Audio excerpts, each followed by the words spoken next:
Welcome viewers. November 20, 1994. Time அப்ப கரெக்டா காலை 6 மணி 34 நிமிடங்கள் ஆகுது. 2 குழந்தைகளுக்கு அம்மாவான 22 வயதான ஸ்டேசி ரே எரிக்சன் அப்படிங்கிறவங்க அவங்களோட 2 குழந்தைகளையுமே பேபி சிட்டர் கிட்ட விட்டுட்டு அவங்களோட வேலைக்கு கிளம்பி போக ஆரம்பிக்கிறாங்க. அப்படி அவங்க வேலைக்கு போயிட்டு இருக்கும் பொழுது சென்ட்ரல் ஜாக்சன்வில் அப்படிங்கிற இடத்துல ஒரு பெட்ரோல் பங்க்ல பெட்ரோல் அடிச்சுட்டு போலான்னு சொல்லி தன்னுடைய காரை அங்க உள்ள வர்றாங்க. அப்படி அவங்க பெட்ரோல் அடிச்சிட்டு இருக்கும் பொழுது அடையாளம் தெரியாத ஒரு மர்ம நபர் ரொம்பவே அமைதியா வேகமா சடனா ஸ்டேசிக்கு பின்னாடி வந்து அவங்களுடைய முதுகுக்கு பின்னாடி இருந்து கன்னை அவங்களுடைய இடுப்புல வச்சு, நான் இப்ப சொல்றத கேட்காம ஏதாவது சத்தம் போட்டு அசைஞ்ச அப்படின்னா அடுத்த செகண்ட் இதுல இருக்கிற புல்லட் உன்னுடைய உடம்புக்குள்ள போயிரும் அப்படின்னு மிரட்ட ஆரம்பிக்கிறான். இதுக்கப்புறமா ஸ்டேசிக்கு நடந்த சம்பவங்கள் ஒரு நைட் மேர் அப்படின்னு சொல்லலாம். ஆக்சுவலா இந்த கேஸ் கண்டிப்பா எல்லா பெண்களுமே பார்க்க வேண்டிய ஒரு கேஸ். இப்படியான சிச்சுவேஷன்ஸ்ல எப்படி நடந்துக்க கூடாது அப்படின்னு சொல்ற ஒரு கேஸ். அப்படி 22 வயதான ஸ்டேசிக்கு அதுக்கப்புறமா என்ன நடந்துச்சு அப்படிங்கறத பத்தி தான் இன்னைக்கு வீடியோல நம்ம டீகோட் பண்ண போறோம். நீங்க பார்த்துட்டு இருக்கிறது சரவணன் டீகோட்ஸ். நான் உங்கள் சரவணன். வாங்க இன்னைக்கு வீடியோக்குள்ள போலாம்.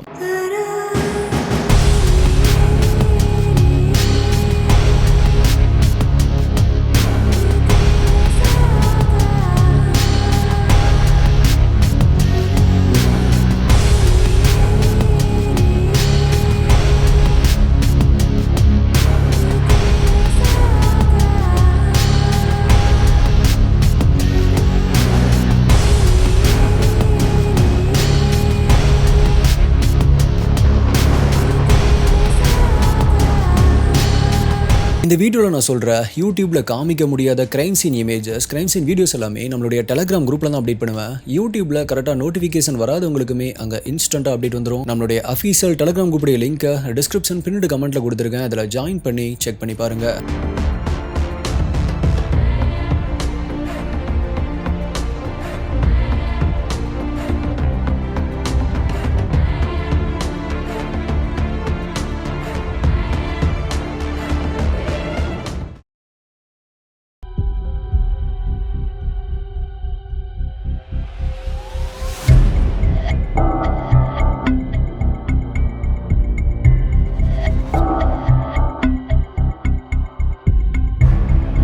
பெட்ரோல் பங்க்ல பெட்ரோல் அடிச்சிட்டு இருந்த ஸ்டேசிய ஒரு அடையாளம் தெரியாத மர்ம நபர் கன்னை வச்சு மிரட்ட ஆரம்பிச்சிருக்கான். அவன் சொல்றதை செய்யல அப்படின்னா உயிரோட இருக்க மாட்டேன் அப்படின்னு மிரட்டியிருக்கான். இப்ப பயந்து போன ஸ்டேசியும் அவன் சொல்றதுக்கு ஓகே அப்படின்னு சொல்றாங்க. அதுக்கு அவன் அப்படியே ஒழுங்கா காருடைய முன்னாடி பேசஞ்சர் சீட்ல போய் உட்காரு அப்படின்னு சொல்லி ஸ்டேசிய உட்கார வைக்கிறான். ஸ்டேசியும் அவங்கள சுத்தி நிறைய பேர் இருந்தாலுமே ஹெல்ப் கேட்காம அவன் சொன்ன மாதிரியே பண்றாங்க. ஆக்சுவலா ஸ்டேசிய சுத்தி இருக்கிற யாருக்குமே அவன் கன்னை வச்சு ஸ்டேசிய மிரட்டிட்டு இருக்கான் அப்படிங்கிற கொஞ்சம் கூட தெரியாது. அப்படிதான் அவன் கன்னை மறைச்சு வச்சு ஸ்டேசியுடைய இடுப்பு கிட்ட வச்சு காருடைய ஃப்ரண்ட் பேசஞ்சர் சீட்ல உட்கார வச்சிருக்கான். சோ ஸ்டேசியும் அவன் சொன்ன மாதிரியே பண்றாங்க.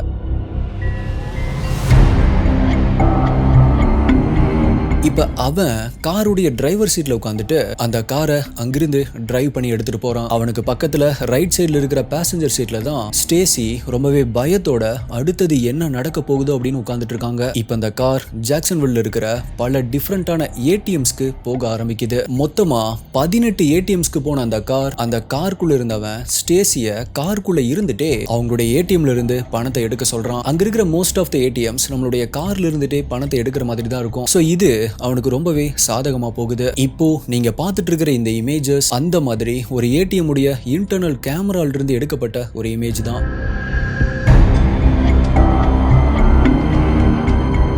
இந்த இமேஜ்ல ஸ்டேசியுடைய முகத்தை பார்த்தாவே தெரியும் அவங்க எவ்வளவு பயந்து போயிருக்காங்க அப்படிங்கறது. அவன் அடுத்தது என்ன பண்ணுவானோ, தனக்கு என்ன நடக்குமோ அப்படிங்கிற பயத்துல இருந்திருக்காங்க. அப்படி அந்த சிட்டியில் இருக்கிற பல டிஃபரெண்டான ஏடிஎம்ஸ்க்கு போயிட்டு மொத்தமா $350 பணத்தை எடுத்திருக்காங்க. அது எல்லாத்தையுமே தனக்கு பக்கத்துல டிரைவர் சீட்ல உட்கார்ந்துட்டு இருக்க அவங்க கிட்ட மொத்தமா கொடுத்திருக்காங்க. டைம் இப்ப கரெக்டா காலை 7 மணி 37 நிமிடங்கள் ஆகுது. இப்போ ஃபைனலா ஒரு ஏடிஎம்ல பணம் எடுத்ததுக்கு அப்புறமா ஸ்டேசி அன்னைக்கு அவங்களுடைய ஆபீஸ்க்கும் போகல, காலையில பேபி சிட்டர் கிட்ட விட்ட அவங்களுடைய குழந்தைகளை கூப்பிடுறதுக்கும் போகல. 22 வயதான ஸ்டேசிக்கு அதுக்கப்புறமா என்ன நடந்துச்சு அப்படின்னே தெரியல.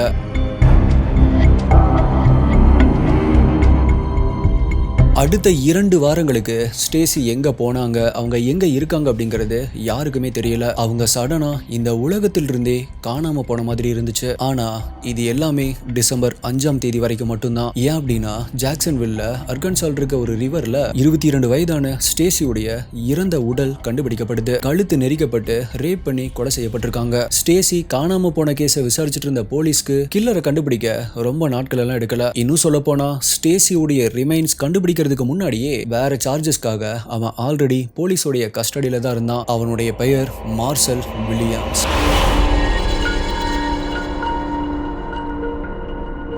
ஸ்டேசிய இவன் இப்படி பண்றதுக்கு கொஞ்ச நாட்கள் முன்னாடி தான் பரோல்ல அவன் வெளியே வந்திருக்கான். அப்படி ரிலீஸ் ஆனவன் ஸ்டேசி அன்னைக்கு காலையில ஒரு பெட்ரோல் பங்குக்கு போனாங்க இல்லையா, அந்த இடத்துல தான் சுத்திட்டு இருந்திருக்கான். தன்னுடைய அடுத்த விக்டிமை தேடிட்டு இருந்திருக்கான். அன்பார்ச்சுனேட்லி ஸ்டேசி அதுல மாட்டிருக்காங்க. ஆக்சுவலா நவம்பர் 22ஆம் தேதியே அவனை கைது பண்ணியிருந்தாங்க. அதாவது ஸ்டேசிய அவன் கடத்திட்டு போனான் இல்லையா, அதுக்கு அடுத்த 2 நாட்கள்லயே அவன் போலீஸ் கிட்ட மாட்டிருக்கான்.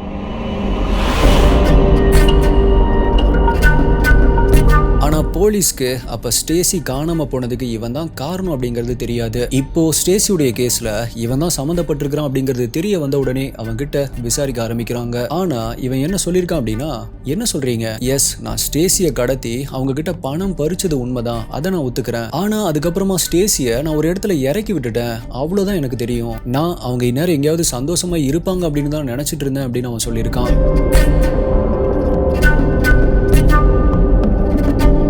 மார்சல் வில்லியம்ஸோடைய குழந்தை பருவம் ரொம்பவே மோசமான ஒன்றா இருந்திருக்கு. அவனுடைய ஸ்டெப் ஃபாதர் சின்ன வயசுலயே இவனை ரொம்பவே கொடுமைப்படுத்தி இருக்கிறதா சொல்லப்பட்டுச்சு. நைட்டு தூங்கிட்டு இருக்கும் பொழுது சம்பந்தமே இல்லாம மிட் நைட்ல எழுப்பி பெல்ட் பக்கிள்ஸால காரணமே இல்லாம அடிப்பார் அப்படின்னும், ப்ராஸ்டிடியூட்ஸ் கிட்ட அவங்கள அரேஞ்ச் பண்ற வேலையுமே இவனை பார்க்க சொல்லுவார் அப்படின்னு சொல்லியிருக்கான். அதே போல மார்சல் சொல்றது உண்மைதான் அப்படின்னு மார்சல் படிச்ச அந்த ஹை ஸ்கூல்ல இருக்கிற இங்கிலீஷ் டீச்சரும் ட்ரையல்ல வந்து சாட்சி சொல்லியிருக்காங்க. இந்த மாதிரியான சம்பவங்கள் அவனை சின்ன வயசுலயே பல குற்றங்களை செய்ய வச்சது அப்படின்னும், அதனால அவனுடைய 15 வயதிலேயே அவன் ஜெயில அடைக்கப்பட்டிருக்கான் அப்படின்னு சொன்னாங்க.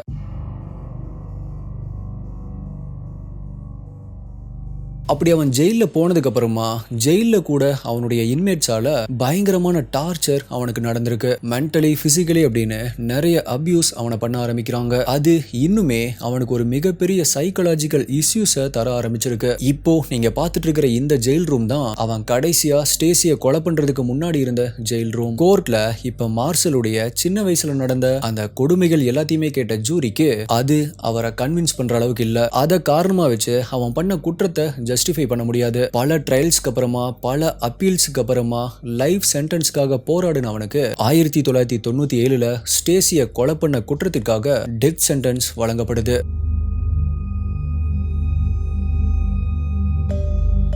அப்படி 1997ல டெத் சென்டென்ஸ் வழங்கப்பட்டவன் தொடர்ந்து அடுத்த 20 வருடங்களுக்கு ஜெயில்ல அவனுடைய டெத் சென்டென்ஸ்க்காக காத்துட்டு இருந்தான். இது எப்படி இருந்துச்சு அப்படின்னா, அவன் கொலை பண்ண ஸ்டேசியுடைய வயது 22. சப்போஸ் ஸ்டேசி உயிரோட இருந்திருந்தாங்க அப்படின்னா அடுத்த 20 வருடங்களுக்கு அவங்களுடைய லைஃபை ரொம்பவே ஹாப்பியா என்ஜாய் பண்ணியிருப்பாங்க. ஸோ அதே மாதிரி இவனும் அவனுடைய 20 வருடங்களை ஜெயிலேயே அவனுடைய மரண தண்டனையை நோக்கி காத்துட்டு இருந்திருக்கான். கடைசியா மார்சலுக்கு டெத் சென்டென்ஸ் கொடுக்குற அந்த நாளும் வருது.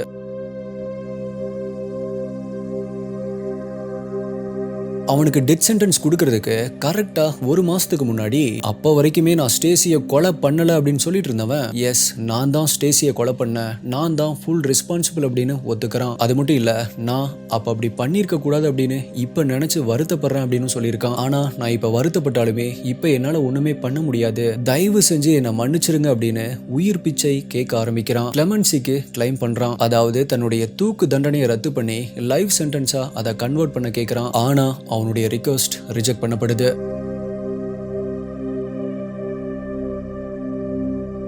மார்சலுடைய கடைசி நாளும் வருது. மார்சல் அவன் சாகிறதுக்கு முன்னாடி அவனுடைய ஃபைனல் மீலான fried chicken, banana pudding, nachos with chilli cheese, jalapeno peppers, 2 Mountain Dews, potato with ketchup அப்படின்னு ஆசை தீர சாப்பிட ஆரம்பிக்கிறான். ஏப்ரல் 24, 2018 அன்னைக்கு 46 வயதான மார்சல் தன்னுடைய டெத் சேம்பருக்கு கூட்டிட்டு போகப்படுறான். டைம் அப்ப கரெக்டா இரவு 10 மணி 16 நிமிடங்கள் இருக்கும். மிடசோலம் அப்படிங்கிற லீத்தல் டோஸ் இன்ஜெக்ஷன் மூலமா அவனுடைய உடம்புல செலுத்தப்படுது. அப்படி செலுத்தப்பட்ட உடனே மார்சல் துடிக்க ஆரம்பிச்சிருக்கான். அவனுடைய இறப்பு ரொம்பவே ஸ்மூத்தாலாம் இல்ல, ரொம்பவே வலிய அனுபவிச்சு இறந்திருக்கான் அப்படின்னு அங்க பார்த்துட்டு இருந்த எல்லாருமே சொல்லியிருக்காங்க. அவனுடைய மூளையில ஏற்பட்ட வலியால ரொம்பவே துடிச்சு மூச்சு ரொம்பவே வேகமா இழுக்க ஆரம்பிச்சிருக்கு. அப்படி லீத்தல் இன்ஜெக்ஷன் போட்டதுல இருந்து 17 நிமிடங்கள் கழிச்சு கரெக்டா 10:33 நிமிடங்களுக்கு அவன் இறந்துட்டான் அப்படின்னு கன்ஃபார்ம் பண்ணப்படுது.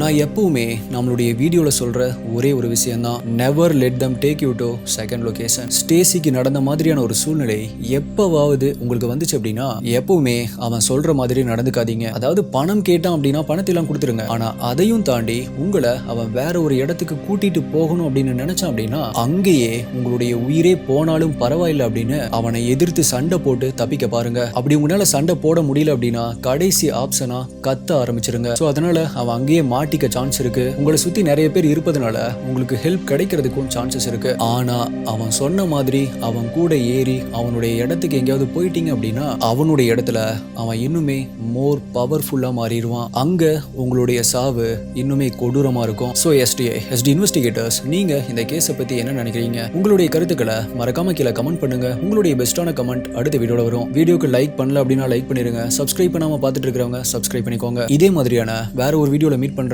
நன்றி, பாய்.